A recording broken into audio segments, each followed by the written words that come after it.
Саламатсыздарбы? Сабагыбызды улантабыз. Окшоштуктар жана алардын байланышуу түрүнүн бири болгон таандык байланышы. Өзүнүн аты эле айтып тургандай, бул байланыш бир затка же адамга башка нерсенин таандык же тиешелүү экендигин көрсөтүп турат. Демек, биз бул байланышты кантип билсек болот? Эки сөздүн ортосундагы кайсыл зат же кайсыл түшүнүк экинчи бир затка байланышып тургандыгына көңүл бурабыз.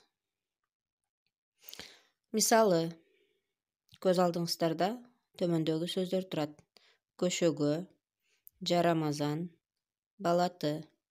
Келиңиздер анда аракет кылып көрөбүз. Бул сөздөр кайсыл затка же адамга же түшүнүккө таандык. Көшөгө.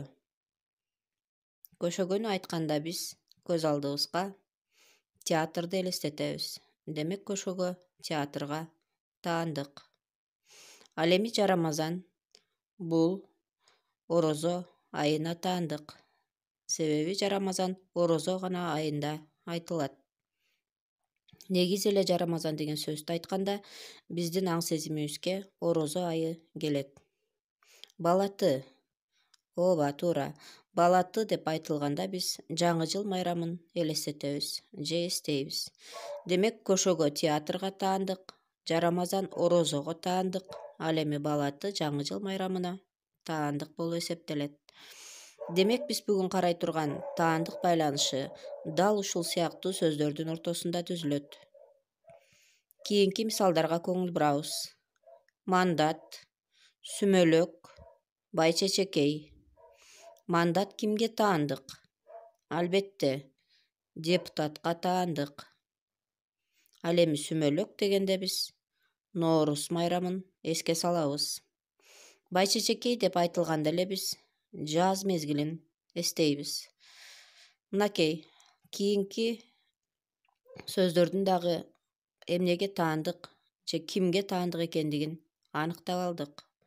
Бул байланыштарды же бул сыяктуу байланыштарды биз эсибизге тутуп, окшоштуктар боюнча тесттерди иштөөдө эки сөздүн ортосундагы байланышты так аныктап билүүбүз зарыл.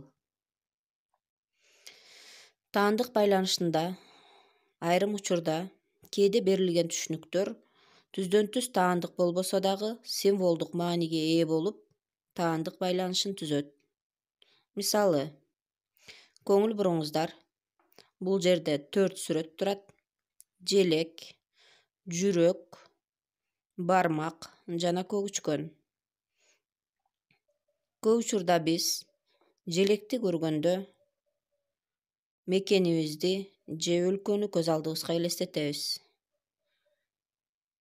Ал эми бармакты көргөндө акыркы учурда бизге көбүнчө белгилүү болуп калды: мыкты же жакшы деп эсептейбиз. Ал эми жүрөк баардыгыбызга белгилүү, бул сүйүүнүн символу катары эсептелип калган.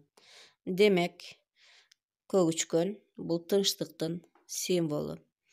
Бул жерде дагы түздөн түз алар бул айтылып жаткан сөздөргө, түшүнүктөргө таандык болбосо дагы символ катары калыптанып, таандык байланышын түзө алышат. Бул сыяктуу байланышка дагы көңүл буруубуз керек. Анда эмесе, таандык байланышында түзүлгөн бир нече тесттик суроолорго талдоо жүргүзүп көрөлү. Стенокардия — жүрөк. Бул стенокардия оорунун аталышы. Демек, бул оору жүрөк оорусу же болбосо жүрөккө таандык оору. Демек, бул байланыштагы жуптарды варианттардан издейбиз. Помидор, томат. Томат албетте помидордон жасалат, бирок бул жерде таандык байланышка эмес, зат жана анын курамы деген байланыш бар.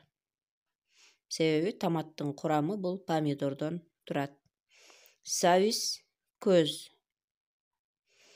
Сабиз витамин катары көзгө пайдалуу деп эсептесек болот, бирок бул жерде дагы таандык байланыш жок. Ошол себептүү жооп туура эмес. манжа, тырмак. Бул экөөнүн ортосунда байланыш бар. Бирок таандык байланыш эмес бул жерде. Бүтүн жана бөлүк байланышы. Себеби тырмак манжанын бир бөлүгү. Демек жооп туура эмес. Кийинки жооп. Гастрит ашказан. Стенокардия жүрөктүн оорусу болгон сыяктуу эле гастрит оорусу дагы ашказанга таандык оору болуп эсептелет. Демек, үлгү жупка туура келген таандык байланышы мына ушул жоопто катылган. Жооп туура. Стенокардия жүрөк, туура жооп гастрит ашказан. Кийинки суроого көңүл бурабыз. Көгүчкөн, тынчтык. Биз азыр эле айтып кеткендей, бул жерде түздөн түз байланыш, таандык байланышы болбосо дагы символ катары калыптанып калган таандык байланышты карайбыз. Көгүчкөн тынчтыктын символу. Демек, көгүчкөн тынчтыкка таандык деген логикада жоопторду издейбиз. Мыкты, лайк. Жооп туура эмес. Себеби бейикте таандык байланышы жок. Тескерисинче акыркы учурларда лайк басуу же мыкты деп белгилөө деген сыяктуу толук эмес синонимдик байланыш болуп калды. Андан кийин чыгарма, аңгеме. Жооп туура эмес. Бул жерде таандык байланыш жок. Бул жерде түр байланышы бар. Чыгарма деп жалпы атайбыз, анын бир түрү катары аңгемени алсак болот. Кол, эмгек. Кол эмгектин символу боло албайт. Демек, бул жерде да таандык байланыш жок. Бизде бир гана жооп калды. Ийнелик, жалкоолуктун символу. Жооп туура. Себеби биз көпчүлүк учурда ийнеликтей болуп, ийнелик болбочу деген сыяктуу жалкоолукту ийнеликке таандык кылып символ кылып, ийнеликти жалкоолукка символ кылып айтып жүрөбүз. Көгүчкөн тынчтыктын символу болсо, ийнелик жалкоолуктун символу катары карасак болот. Демек, ийнелик, жалкоолук туура жооп. Кийинки суроого көңүл бурабыз. Ээр токум, ат. Албетте, ээр токум атка таандык. Атка токулат. Андан кийин жоопторду карайбыз. Араба, ат.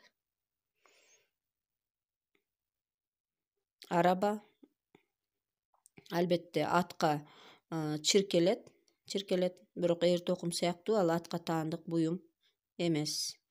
Атка, машинага, башка буюмдарга чиркей берсек болот. Араба дегенде эле ал атты элестете албайбыз, биз аны өзүнчө буюм катары элестетебиз. Ал эми ээр токум дегенде эле биз атты элестетип, ага таандык экендигин туюп биле алабыз. Акын, ыр. Бул жерде да таандык байланышы жок. Акын, ыр. Бул акындын ага таандык продукция катары эсептесек болот, себеби акын ыр жазат. Манжа, кол.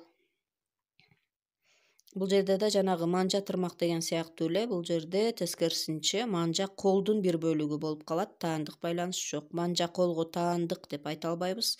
Манжа колдун бир бөлүгү, бүтүн бөлүк байланышы. Демек, туура жооп антенна, телевизор. Антенна телевизорго таандык. Телевизор антенна аркылуу иштейт.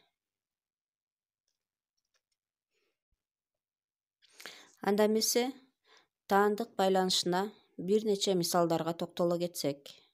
Станок өндүрүшкө таандык, талкуу чогулушка, тайказан көкбөрү оюнуна, орок балка эмгектин символу, түлкү куулуктун символу, кар кышка таандык, лейкемия бул кан оорусу, канга таандык оору, теология динге таандык, шакый бул башка таандык оору, белек майрамга таандык, богок бул тамакка таандык оору, күндөлүк окуучуга таандык буюм, гастрит ашказанга таандык оору, мат жүрүшү бул шахматка таандык, мыйзам юриспруденцияга таандык, ал эми жер семирткич болсо бул агрономияга таандык деп айтсак болот.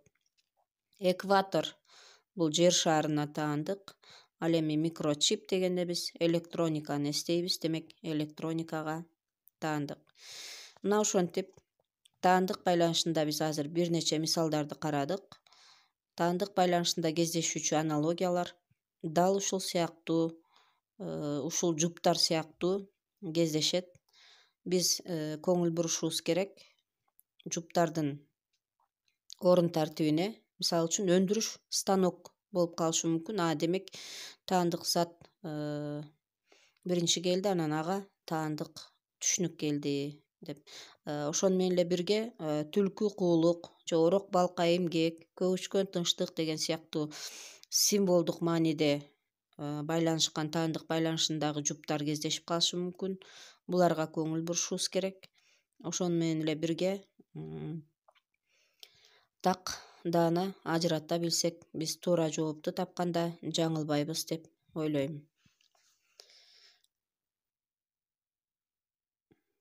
Анда эмесе, бүгүнкү тема баардыгыңыздарга түшүнүктүү болгон болсо, кайрадан көрүшкөнчө саламатта калыңыздар.